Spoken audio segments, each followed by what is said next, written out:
Hello, beautiful souls. Let's talk today about society's fear of emotion. This is probably not something new to you. However, maybe we don't realize the depth of which emotion has been vilified, pushed aside, made to be wrong in some way, and or just given no room. We get messages from a very early age to quiet our emotions, hold in our tears, don't get angry. Anger in particular has been so stigmatized as a wrong and bad emotion. And that's because of its relationship to violence. Its relationship to violence is not the only thing that exists within anger. Anger is at its core an emotion that tells us that a boundary's been crossed, that something is not sitting right with us, and we need to speak up. When there is not room for us to speak up, when there's not room for us to be heard, and we have to kind of bite our tongue, the energy of the anger goes inward and it sits. And when anger sits, then it starts to kind of bubble and boil and become bigger. And when it's not given a healthy way to express or no way to express, then these kind of explosive explosions can happen. Angry explosions when we get rage and things like this that can end up being violent. Not always, right? But if you'll notice in more recent years, it's become popular to even have things like rage rooms. So thankfully, we're starting to make a little room for some of this emotion, right? But I would say rage is when anger is already really built up in the system and it's been sitting, right? So I think we got to go even deeper. We got to look at like, why was it not okay or allowed to be angry in the first place? You know, if something happens and I get angry, what would happen if I just said, you're talking to another person who, whoever this something transpired with, this is, explain, this is the situation. This has been what has transpired between the two of us. And I'm feeling angry because, I'm interpreting that in this exchange, this is how I'm interpreting. This is what it feels like to me. So it leaves room to have a discussion because sometimes what we're angry about isn't even what was intended to be. But we're also not taught to talk through things with people and talk through and share our emotions. We're often, as soon as someone starts sharing their emotions, we feel like people are like, oh, you're attacking me, or you're telling me I'm responsible for your emotions. And it is important to really cultivate a base for how to share your emotions that may be in response to interactions with other people while still owning them. These are my emotions based on an interaction that I had with this person. That doesn't mean this person is responsible for my emotions, right? But they may have something to do with them. There may be something, either it's a relationship that works, but there's been this hiccup, right? So you want to work that out, and that requires communicating your feelings. Or you're realizing, oh, this is actually an unhealthy relationship and I don't want to work it out, so I'm just going to let it go. And then you can work out your feelings within yourself. From this early age, when we're taught not to feel, and this is getting better, as people are waking up more, they are leaving more room for their children to express their feelings and their thoughts, right? But certainly this is new, and a lot of generations past, there was not room for this. And it was very much children should be, seen and not heard, right? So, and not allowed to cry. If you're crying, stop crying. What are you, a crybaby? Not allowed to get angry or be upset, right, about something. You should just be grateful for what you have. So, how do we start leaving room for these things when it hasn't been taught to us? So it starts with acknowledging our own emotions. And this is like goes in two ways. One, we want to be able to build a practice of acknowledging our emotions when we're feeling them, right? When I have an interaction with somebody and I feel upset, I want to be able to acknowledge that in the moment, figure out why I feel upset, and what are those emotions. Do I feel angry? Do I feel sad? Do I feel like someone is trying to make me responsible for something that I'm not responsible for, projected upon, put upon? So learning to recognize them in the moment, this is a really good skill, because then we can process them in the moment, and then they don't become old and stagnant and held in the body, right? Which is what happens when we don't get the opportunity to process them in the moment. Then they get stuck in various places in the body, in the brain, in the mind. We can start to form certain beliefs and perspectives about the world based on the emotions that are stuck in our body, mind. And we can also create dysfunction, like repetitive dysfunction in relationships or in environments in our life. And we can create dis-ease or disharmony in the body, chronic illness, pain, arthritis. Most autoimmune disorders can be traced back to some sort of suppressed emotion toward oneself or even toward a situation. A lot of times it's like anger toward self, but not always. It can be anger at a situation where they just can't get any sort of acknowledgement. So then it turns inward and goes into the autoimmune. The body starts responding to its own, the energy that's being held in there, right? So emotions are meant to be felt, flowed through, and released, let go of. This is the natural pathway of an emotion. So as we are building awareness of our present emotions through mindfulness, paying attention, right? Maybe even some sort of meditative practice where we're able to kind of do like a little body scan and check as we're meditating what might feel unresolved in our space. And a good way to tell if you're not sure, because sometimes it's hard to get in touch with our emotions if we don't have a lot of practice, then go to what your mind is replaying. If your mind is stuck on something and it's continuing to think about something, a repetitive thought, that's an indication that there's unresolved emotions. And that's when you can look at, okay, this is the situation that's replaying.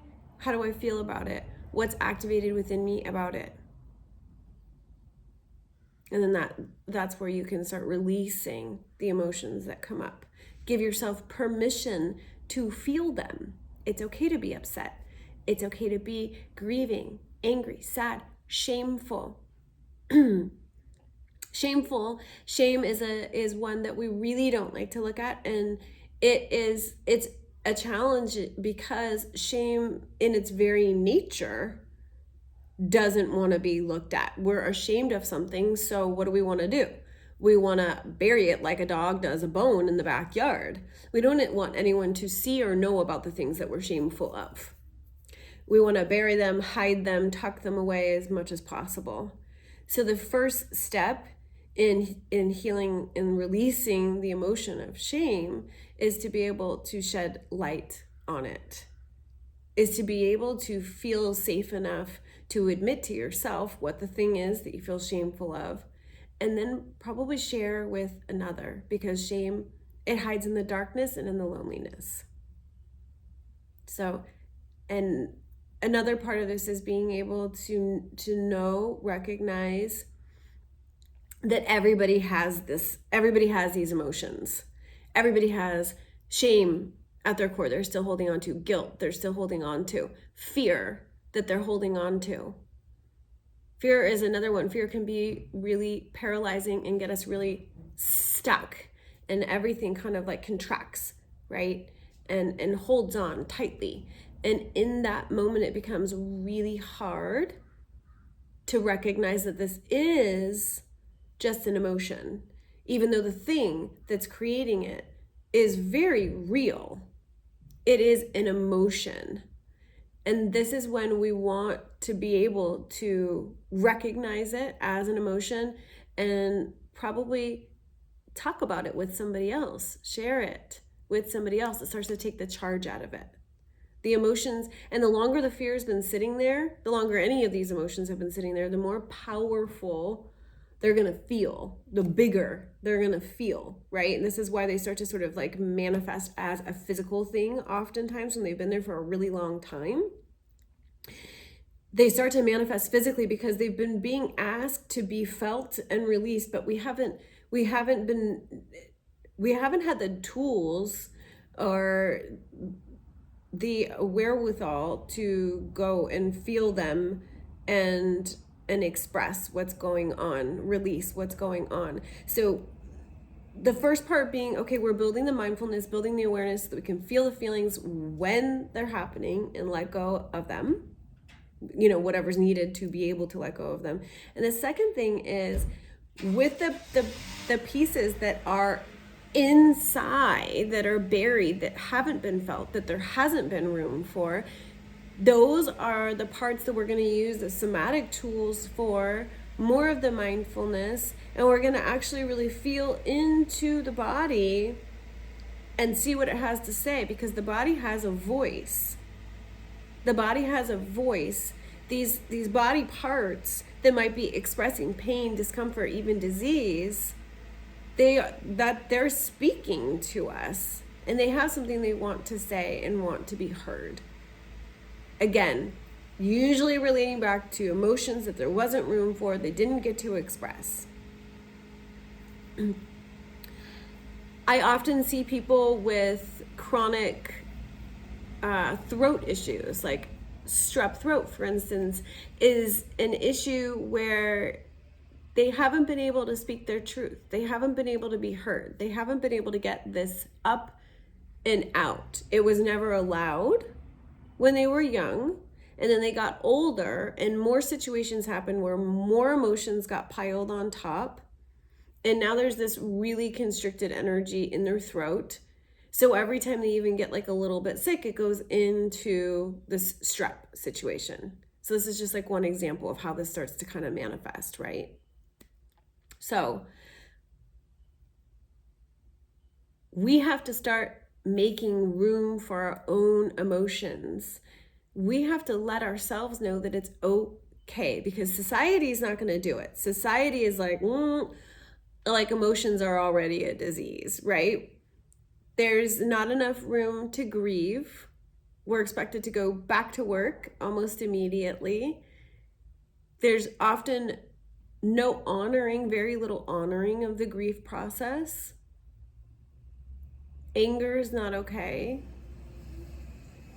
Fear is starting to be recognized, fear and anxiety, right? But what's our most popular thing to do for that?